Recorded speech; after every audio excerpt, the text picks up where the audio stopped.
सारा जहां तेरे जैसा न कोई बिना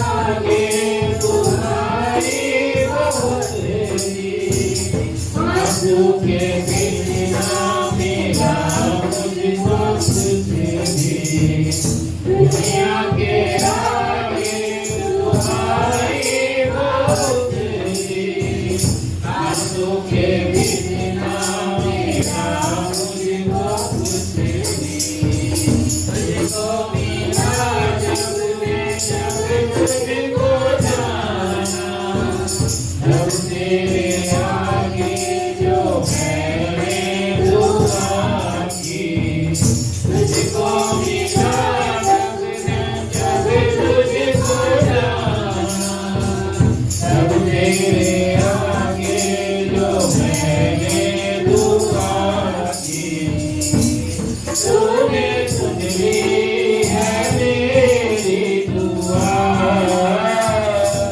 तेरे जैसा न कोई मिला तूने सुन ली है मेरी दुआ तेरे जैसा न कोई मिला मैंने ढूंढा ये सारा जहां तेरे जैसा न कोई मिला जैसे तूने किया है क्षमा तेरे जैसा न कोई मिला पूरी तूने किया है जो मैंने मांगी वो तूने दिया है हसरत को पूरी तूने किया है जो मैंने मांगी वो तूने दिया है मेरी जिंदगी को तूने मेरा है एक बोझ तूने लिया है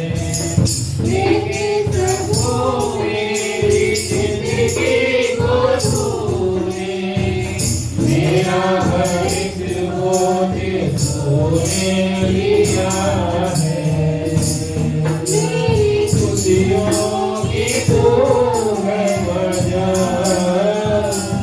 तेरे जैसा न कोई मिला मेरी खुशियों की तू है वजह तेरे जैसा न कोई मिला मैंने ढूंढा ये सारा जहां तेरे जैसा न कोई मिला जैसे तूने किया है क्षमा तेरे जैसा न कोई मिला हालेलुया धन्यवाद प्रभु धन्यवाद और खुदावंद धन्यवाद करते हैं दिल से तेरा शुक्रगुजार है प्रभु जी कि प्रभु जी तूने हम सबको इस धरती पे जिंदा रखा प्रभु जी बहुत से लोग थे जो कि कुछ समय पहले भी प्रभु जी इस धरती पे रहे होंगे लेकिन इस समय नहीं है प्रभु जी खुदावंद तूने हम सब पे वो दया अपनी अनुग्रह करी है प्रभु जी कि तूने प्रभु जी हम सबको जीवित रखा इतनी सांस दी कि प्रभु जी हम आपके सामने उपस्थित हैं प्रभु जी ऐसा मन दिया कि प्रभु जी इस सारे संसार को छोड़ के प्रभु जी तेरे आगे उपस्थित हैं प्रभु जी खुदावंद संसार क्या सोचता है क्या करता है क्या चाहता है हमें इससे कोई मतलब नहीं प्रभु जी प्रभु हमारे लिए सबसे भली बात यह है कि तू क्या चाहता है प्रभु जी खुदावंद हम उसकी खोज में हमेशा निरंतर लगे रहे प्रभु जी यही हमारे लिए सबसे भला है प्रभु जी खुदावंद धन्यवाद करते हैं प्रभु जी धन्यवाद करते हैं तू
धन्यवाद हो सर्वशक्तिमान परमेश्वर जो था, जो है और जो हमेशा काल रहेगा, उसका धन्यवाद हो। और हमेशा हर एक बातों में धन्यवाद हो, हमेशा धन्यवाद हो प्रभु। आखिरी शाम तक धन्यवाद हो प्रभु। खुदावन हम एक और भजन गाएंगे जो कि धन्यवाद का भजन है और उसकी स्तुति भी है। दिल से शुक्रगुजार हम तेरी वफा के लिए, दिल से शुक्रगुजार हम तेरी वफा के लिए। अपने हृदय से उसको धन्यवाद करें, उसका शुक्रगुजार करें, क्योंकि उसी की दया और अनुग्रह है कि हम जिंदा हैं। नजरें लेकर आए हैं अपने खुदा के लिए, दिल से शुक्रगुजार हैं हम तेरी वफा के लिए।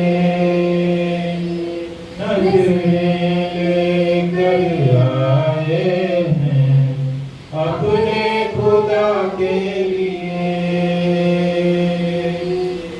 करे हम शुक्रगुजारी, शुक्रगुजारी करे हम शुक्रगुजारी, करे हम शुक्रगुजारी।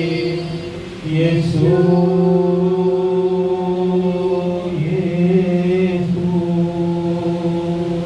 यीशु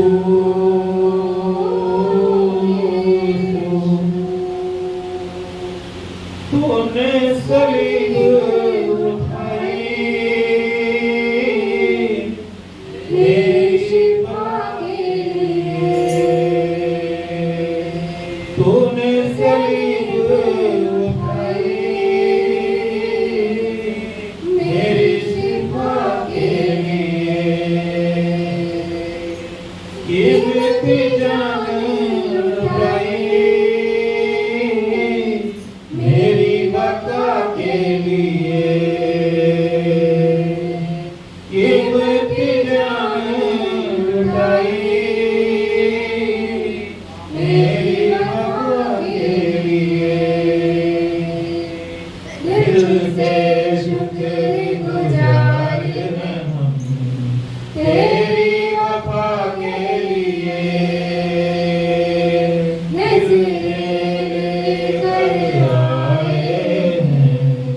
अपने खुदा के लिए। दिल से शुक्रगुजार हैं हम तेरी वफा के लिए।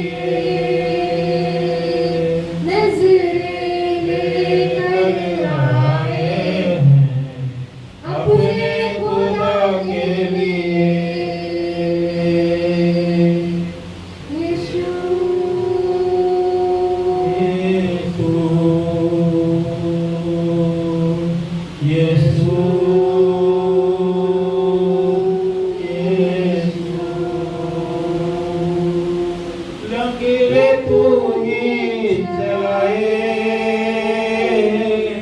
प्यार से बोले, रे तू ही चलाए, प्यार से बोले, मुर्दों को भी जिलाए, आंखें बंद खोले, मुर्दों को भी जिलाए, आंखें बंद खोले, दिल से शुक्रगुजार हैं हम तेरी वफा के लिए, नज़रें लेकर आए अपने खुदा के लिए, दिल से शुक्रगुजार हैं हम तेरी वफा के लिए, नज़रें लेकर आए हैं अपने खुदा के लिए। यीशु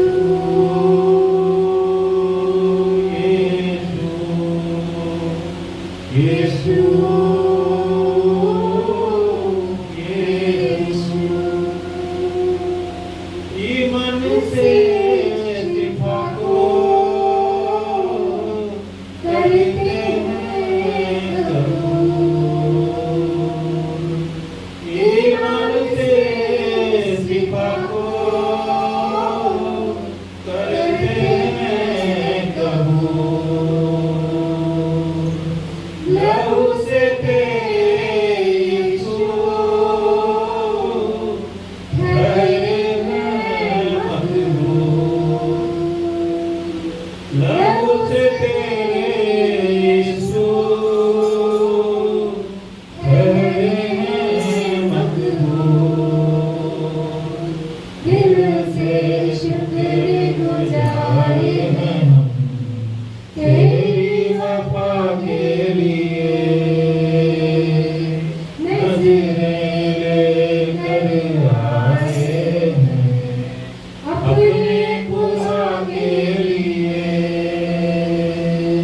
नज़रें लेकर आए हैं अपने खुदा के लिए, करें हम शुक्रगुजारी, गुजारी शुक्रगुजारी, शुक्रगुजारी करें हम शुक्रगुजारी, यीशु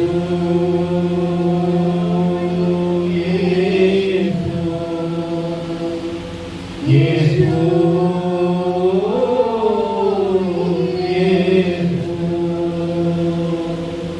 हाँ प्रभु, प्रभु और हमारे पास क्या है प्रभु जी कि हम तुझे दे सकते हैं प्रभु जी।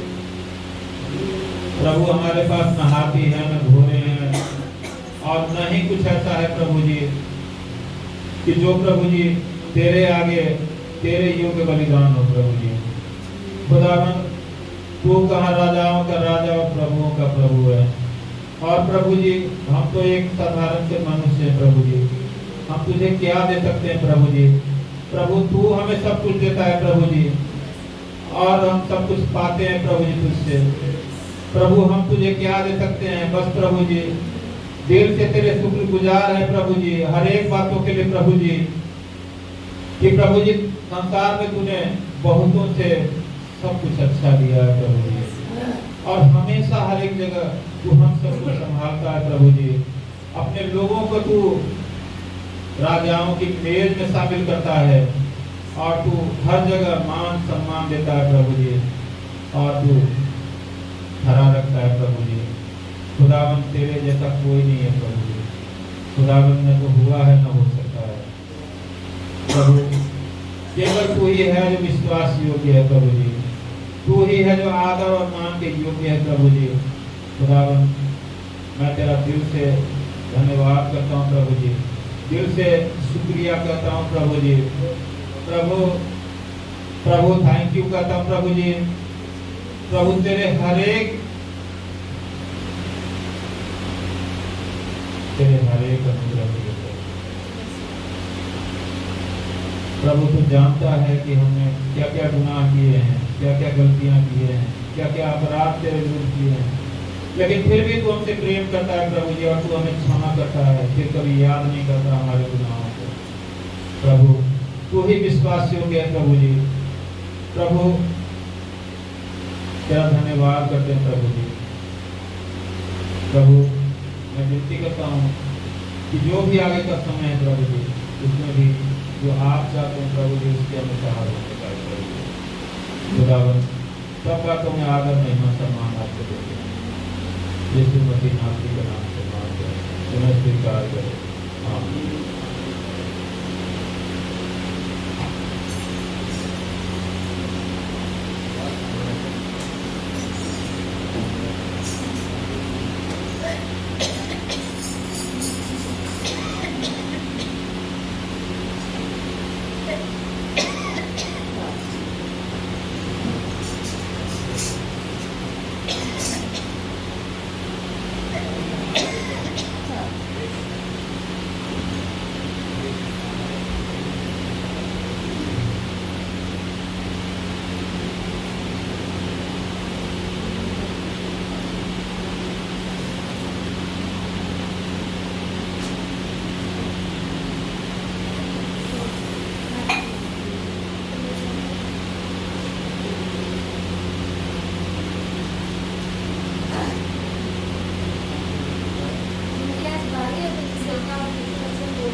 उसको सस्ता नाम करके मना ले।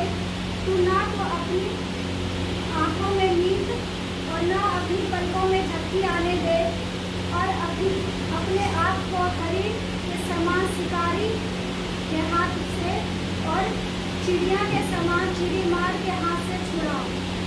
आलसी चींटियों के पास जा, उनके काम पर ध्यान दे और बुद्धिमान हो। उनके ना तो कोई न्यायी होते हैं, ना प्रधान और ना प्रभुता करने वाला, तो भी वे अपना आहार भूतकाल में संचय करती है और कटनी के समय अपने भोजन वस्तु बटोरती है। हे आलसी, तू कब तक सोता रहेगा? तेरी नींद कब टूटेगी?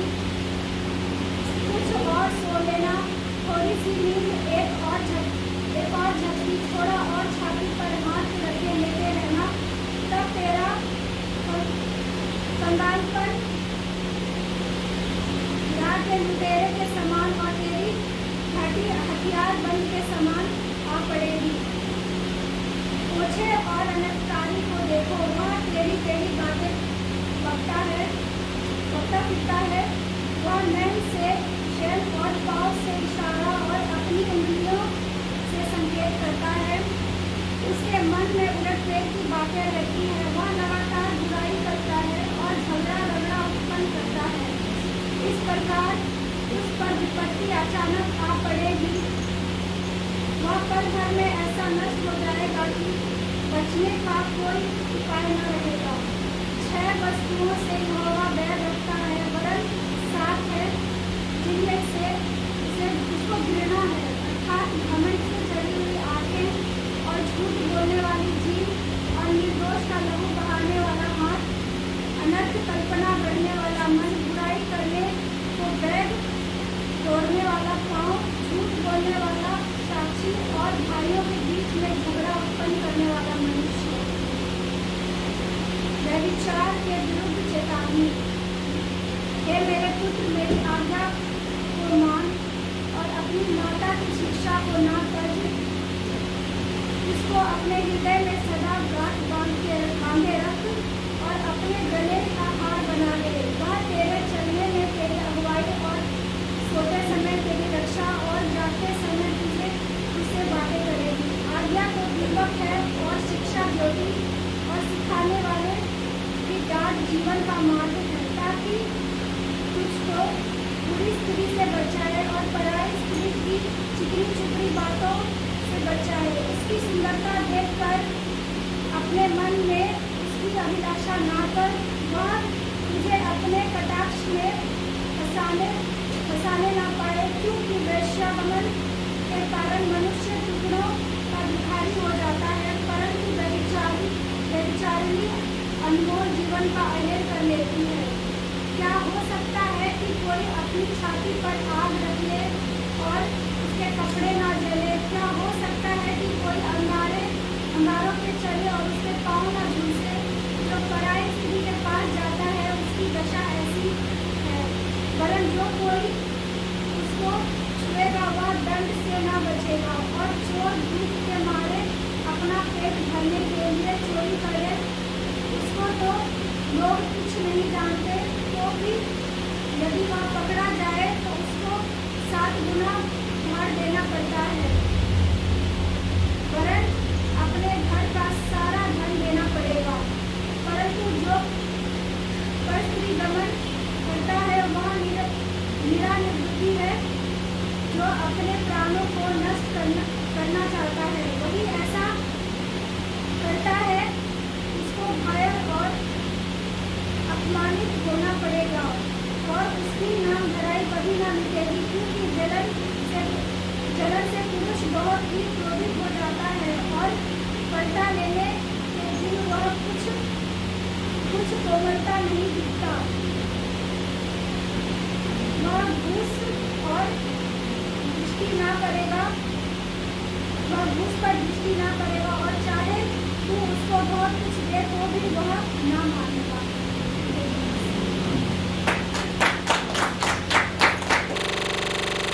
दूसरा अध्याय 5 से 11। अपराधी की क्षमा। तिमोथियो दूसरा अध्याय उसका 5 से लेकर 11 तक। कोई तेज आवाज में बात करेंगे। अपराधी को क्षमा। यदि किसी ने उदास किया है तो मुझे ही नहीं वरन कुछ तुम सबको भी उदास किया है। ऐसे जन के लिए यह दंड जो भाइयों में से बहुतों ने दिया बहुत है। इसलिए इससे भला यह है कि उसका अपराध क्षमा करो और शांति रहो, ना हो कि ऐसा मनुष्य बहुत उदासी में डूब जाए। इस कारण मैं तुमसे विनती करता हूँ कि उसको अपने प्रेम का प्रमाण दो, क्योंकि मैंने इसलिए भी लिखा था कि तुम्हें परख लूँ कि तुम मेरी सब बातों के मानने के लिए तैयार हो कि नहीं। जिसका तुम कुछ क्षमा करते हो उसे मैं भी क्षमा करता हूँ, क्योंकि मैंने भी जो कुछ क्षमा किया है यदि किया हो तो तुम्हारे कारण मसीह की जगह में होकर क्षमा किया है कि शैतान का हम पर दाव ना करें, क्योंकि हम उसकी नीतियों के अनजान हैं। हालेलुया। हालेलुया। इसमें यहाँ पे तो लिखा हुआ है, क्या लिखा हुआ है कि अपराधी को क्षमा। देखिए यहाँ पे मैं दूसरा अध्याय का जो हम 1 से लेके और 4 तक पढ़ेंगे तो हमें ये एहसास हो जाएगा कि जो ये बातें हैं ना, ये बातें संत पौलुस जो है ये अपनी पत्री के द्वारा बता रहे हैं। कलीसिया में जिनको उन्होंने अनपढ़ ठहराया था, वहाँ पे जो जिनको भी उन्होंने सेवक करके ठहराया था, कलीसिया का सेवक होने के लिए जिसको नियुक्त करता है संत पौलुस, उसको जो है ना कुछ ऐसी बातें लिख रहा है कि वो जो है ना उन लोगों को पलटना चाहता है उन बातों के द्वारा, कि वो कुछ ऐसी कठोर बातों को लिख रहा है कि वो देखना चाहता है कि जिन सेवकों को मैंने वहाँ नियुक्त किया है क्या वो वाकई में सिद्ध हुए हैं अब तक, या अभी भी उनमें क्या है कुछ कमियां हैं। हालेलुया। तो इसीलिए जो है ना वो कुछ बातों को ऐसे लिख रहा है जिसके द्वारा उन सेवकों की क्या हो, पहचान हो, परख हो, उसके विषय में संत पौलुस जान सके कि जो कुछ मैं करता हूँ, जो कुछ मैं बताता हूँ, क्या ये उसमें वाकई में परमेश्वर के सामने योग्य ठहरेंगे या नहीं, क्या ये मेरी बातों को मानते हैं या नहीं। तो इसीलिए जो है ना यहाँ पे क्या लिखा है कि अपराधी को क्षमा। लेकिन 5वां वचन है कि यदि किसी ने उदास किया है तो मुझे ही नहीं वरन कि उसके साथ बहुत कड़ाई ना करें। क्या कह रहे हैं यहाँ पे वचन कि यदि किसी ने उदास किया है तो मुझे ही नहीं। ये क्यों कह रहा है वो ये बात? वो इसलिए कह रहा है कि अगर मुझे किसी ने उदास किया है ना तो मेरा काम ये नहीं है कि मैं उसके साथ बहुत ही क्रूरता के साथ पेश आऊँ, बहुत ही कठोरता के साथ अपने मन को कठोर कर लूँ और उसको क्या करूँ, दंड देने तक के लिए तैयार हो जाऊँ। ये वो बातें उनके सामने रख रहा है, वो अपने विषय में ही बता रहा है कि अगर यदि किसी ने मुझे उदास किया है तो मेरा ये काम नहीं है कि मैं किसी के साथ क्या करूँ, कठोरता के साथ बर्ताव करूँ। क्यों? वो क्यों ये बात कह रहा है? क्योंकि उसके अंदर परमेश्वर की आत्मा है, वो पवित्र आत्मा है, वो जानता है कि जब मुझ जैसे कठोर को मसीह ने अपना प्रचारक, अपना प्रेरक बना लिया तो क्या मेरे अंदर वो आत्मा होगी कि मैं किसी के साथ, कोई मुझे उदास कर ले एक पल और उसके साथ क्रूरता के साथ पेश आऊँ? नहीं। इसीलिए वो ये बात कह रहा है। क्या कह रहा है? कुछ तुम सबको भी उदास किया है। किसको? जो संत पौलुस के द्वारा जो वहाँ सेवक लोग थे। सोचिए कि अगर संत पौलुस जो अपने जीवन को उस मसीह के लिए दे दिया और वो जो है अपने सेवकों को समय समय पर उनको बताता है, उनको जताता है कि उनको किस तरह से सेवा करना है, किस तरह से परमेश्वर की अगुवाई में होकर के चलना है, किस तरह से जो जिम्मेदारी उनको दी गई है उसे पूरा करना है। तो वो लोग अगर सुनते होंगे कि हाँ संत पौलुस को क्या किया, उसने उदास किया, किसी ने कठोर भरी बातें कही है, तो अगर संत पौलुस के जो चेले हैं, जो उसके लोग हैं, वो उसके विषय में सुनेंगे तो कहीं ना कहीं उनको भी तो उदासी होगी ना, उनके मन में भी उदासी होगी।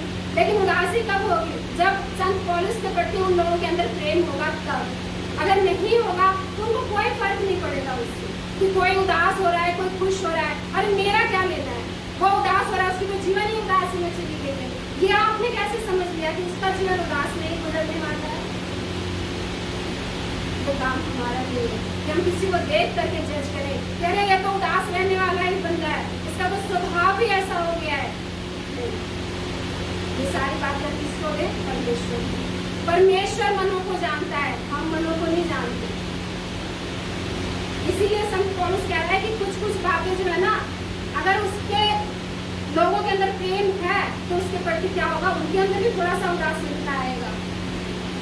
लेकिन कब होगा? जब प्रेम होगा तब। बिना प्रेम के नहीं। बिना प्रेम के द्वारा संत पौलुस मर गया, मेरा क्या नहीं गया, हम तो अपनी जगह जीवित खड़े हैं। लेकिन अगर संत पौलुस मर गया तो उसके जो लोग हैं वो जरूर उसके लिए थोड़ा सा आंसू जरूर बहाएंगे। वो आंसू क्यों बहाएंगे? क्योंकि उनके अंदर मसीह का प्रेम है। आज तो लोग अपने माँ बाप के लिए आंसू बहाना छोड़ दिए। उस समय को याद कीजिए, कोरोना को, जब अपने ही लोगों को लोग छोड़ के भागते थे, डर के भागते थे। लेकिन क्या प्रभु आपको छोड़ के भागेगा? प्रभु नहीं भागेगा।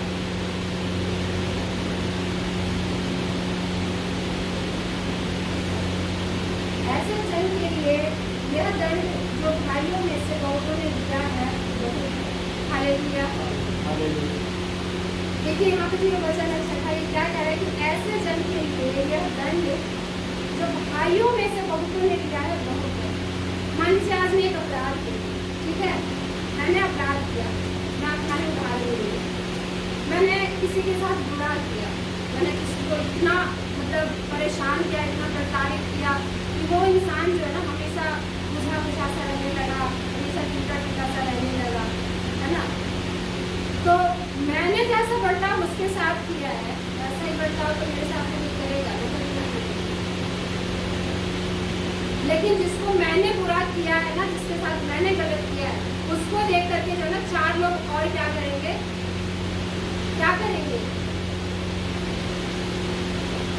मेरे ऊपर भी तो कहीं ना कहीं उनकी भी तो कुछ, उनका भी तो बर्ताव होगा ना कुछ। अगर मैं अच्छा करूँगी तो 4 लोग मुझे अच्छा कहेंगे, अगर मैं गलत कहूँगी तो आप लोग भी तो कहोगे अरे ये तो अपने आप को बड़ा अच्छा बनाती है, देखो उसने कैसे उसके मन को तोड़ दिया, उसके हृदय को तोड़ दिया, खुद को तो परमेश्वर का जन कहती है। और देखो कलीसिया में आई उस बहन के साथ कैसे उसने गलत तरीके से बोला, मेरे ऊपर भी तो कुछ ना कुछ आ रहा है ना। और जब मैं इन चीजों को सुनूंगी और वाकई में परमेश्वर का भय मेरे अंदर होगा तो मैं क्या पा रही हूँ? अपने कियों का पा रही हूँ, उन लोगों के जरिए, उनके मुख के द्वारा ही। क्या समझ पा रहे हैं आप लोग मेरी बातों को? कि अगर मैंने गलत किया है तो उस एक को देख करके 5 लोग मुझे भी गलत ठहराएंगे, गलत कहेंगे, और जो गलत कहेंगे ना वही मेरे लिए दंड है। पौलुस यही बातें समझा रहा है।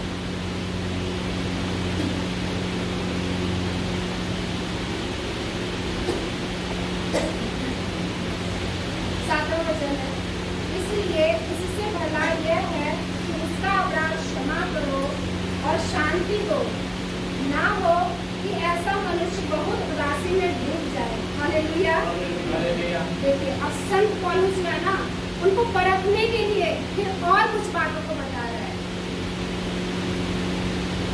क्या बता रहा है? कि इसलिए इससे भला यह है कि उसका अपराध क्षमा हो। इसका अपराध, मेरा अपराध, अगर मैंने मान लीजिए किसी बहन का दिल दुखाया और आप सब ने यहाँ इकट्ठा होकर के देखा है और आप सब परमेश्वर से प्रेम करते हैं, आपने मुझे 1 महीना 2 महीना 3 महीना मेरे साथ मतलब मुझसे किसी ने नजरें फेरी, मुझसे किसी ने बात नहीं किया, मुझसे किसी ने हंस के जहमसी तक की नहीं बोली, तो क्या मेरे मन में दुख नहीं होगा? मेरे मन में दुख होगा ना। फिर कहीं ना कहीं मेरे अंदर ये होगा ना कि हाँ प्रभु मैंने गलत किया है। प्रभु भी क्या करेगा? मुझे क्षमा तो करेगा। लेकिन आप लोगों का भी एक काम होगा कि अगर वाकई में मैं टूट जाती हूँ उस बात के लिए, अपने किए हुए कामों के लिए, तो आप लोग भी परमेश्वर का जन जान करके उसको क्षमा करो, उसको शांति दो। ये नहीं कि हमेशा अरे तुमने तो ऐसा बोल दिया, तुमने ऐसा कर लिया, तू अपने आप को ये समझता है। नहीं, ऐसा मत करिए, किसी के साथ मत करिएगा। चाहे अपने घर का हो चाहे बाहर, क्योंकि जिस बंदे ने आपके मन को दुखाया है ना, अगर वो उस बात के लिए पश्चाताप कर रहा है ना, तो उसका मन सोचिए अंदर से कितना टूटा हुआ होगा। इसलिए परमेश्वर कह रहा है कि तू उसको शांति दे, तू उसके अपराधों को क्षमा कर, कहीं ऐसा ना हो उसका जीवन उदासी में डूब जाए।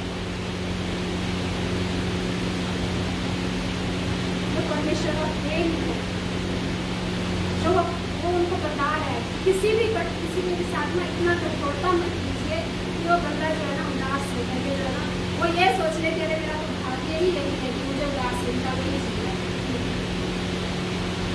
ऐसा मत कीजिए। अगर किसी ने अपराध किया, किसी ने गलती की, तो आज ये वचन आपको कह रहा है कि आप क्षमा करो। इस कारण मैं तुमसे विनती करता हूँ कि उसको अपने प्रेम का क्या करो, प्रमाण दो। हालेलुया।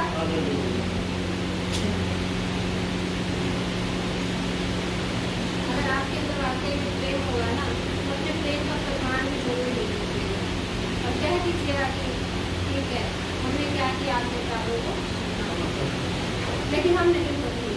तो हम बड़े हैं, हम छोटे हो जाएंगे। अरे वो जब बड़ा हो गया आपके सामने छोटा हो गया, क्या आप नहीं छोटे हो सकते? ताकि जो सामने वाला बंदा है उसका भी मन उत्साह से भर जाए, आनंद से भर जाए कि जो गलती मैंने की उसके लिए मुझे मेरे लोगों ने मुझे माफी दी है ना, तो कर ही सकते हैं।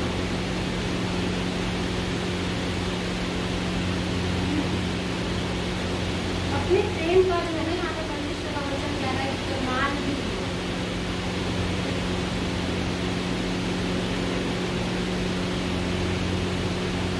अगर यीशु मसीह हमसे प्रेम करता है तो उसने प्रमाण दिया ना,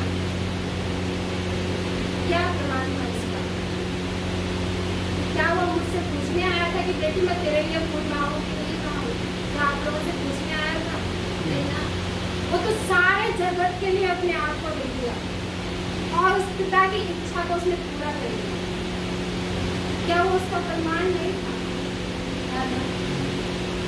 मगर आज मुझसे भी अगर गलती हो जाती है ना, कई बार मैं भी उसे कहती हूँ कि देखो मैं भी गलत, मैं भी आप क्यों नहीं करें?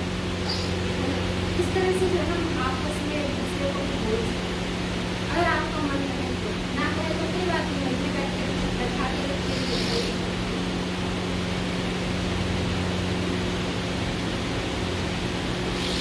आगे देखेंगे।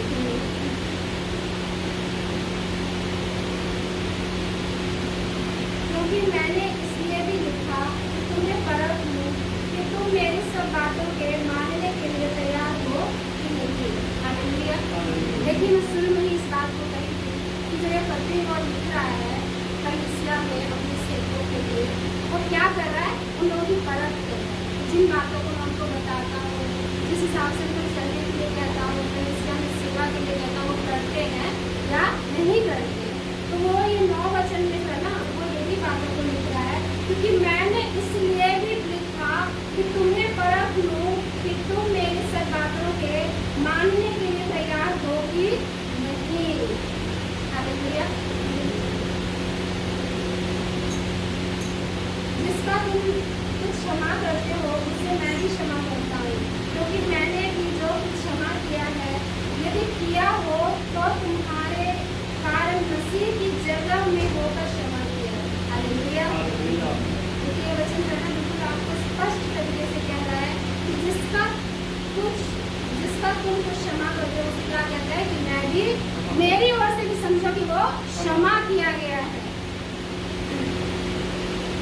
संत पौलुस भी कह रहा है कि अगर तुम लोग क्षमा करते हो जिसका, तो समझ लो कि मैंने भी क्या किया, उसको क्षमा किया है ना।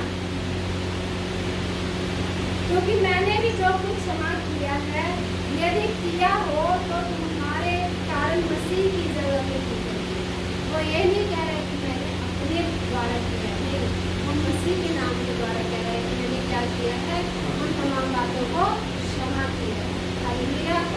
तो हमें भी जो है ना, अगर हम वाकई में देखते हैं कि हम भी परमेश्वर के लोग हैं, हम भी जाने जाने में गलत हैं, हमने भी गलत किया, हमने भी ना जाने कितने का मन को दिखाया, किसी ने हमारा भी मन मनुष्य का स्वभाव है, मुझसे होता रहेगा। मैं ये नहीं कहती कि आज हो गया कल नहीं होगा, हो सकता है कल भी होगा, लेकिन अगर हमारे में सच्ची में परमेश्वर का प्रेम है, हम इसको क्या करेंगे, थोड़ी देर के लिए क्षमा करेंगे। और जिस तरह से भी परमेश्वर का वचन भी कहता है कि तुम जिसका क्षमा करोगे ना, मैं भी क्षमा करूंगा उसको, क्योंकि मेरा भी उसने क्षमा किया है।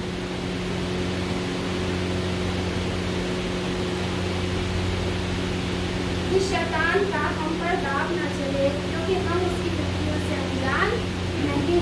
हालेलुया। देखिए जो 11 वचन है कि शैतान का हम पर दाव न चले, क्योंकि हम उसकी युक्तियों से अनजान नहीं। देखिए आज मैं एक छोटा सा उदाहरण देके आपको यहाँ इस वचन को बताना चाहती हूँ कि हम दोनों पति पत्नी हैं, ठीक है। हमारे पीछे वाद विवाद होता है किसी बात के लिए, तो वो वाद विवाद जो है ना उसी समय दूर हो जाना चाहिए। ये नहीं कि सप्ताह दिन जा रहा है, 15 दिन जा रहा है, महीना दिन जा रहा है। अरे भाई अगर इस तरह से हम कर रहे हैं ना, तो वो शैतान हमारे जीवन में पहले घुस रहा है। हालेलुया। तो इस बात को जो है ना उसकी उन युक्तियों को समझने की कोशिश कीजिएगा कि अगर हमारे बीच हम में से किसी से जो है कुछ हो भी जाता है ना, तो उसको तिल का तार मत बना लीजिएगा, क्योंकि तिल का तार बनाएंगे जब भी आपके और उसके बीच जो है ना वो मनमुटाव शुरू हो जाएगा, बहुत ज्यादा हो जाएगा। और शैतान जो है ना इसी ताकत में रहता है कि कब उस परमेश्वर का बच्चा आपस में मनमुटाव करे और मैं उसके जीवन में आकर के क्या करूं, घर कर जाऊं, बैठ जाऊं और उसके मन को और कठोर करता जाऊं एक दूसरे के। इसीलिए ये वचन हमें कह रहा है कि शैतान का दाव हम पर दाव ना चले, क्योंकि हम उसकी युक्तियों से अनजान नहीं है। वो तो हमेशा ही इसी ताक में बैठा हुआ है। जैसे ही परमेश्वर के लोग आपस में इधर उधर हुए, मैं उनके बीच जाके काम करूँगा। चलिए परमेश्वर का धन्यवाद देते हैं, अपने वचन से बोलेगा।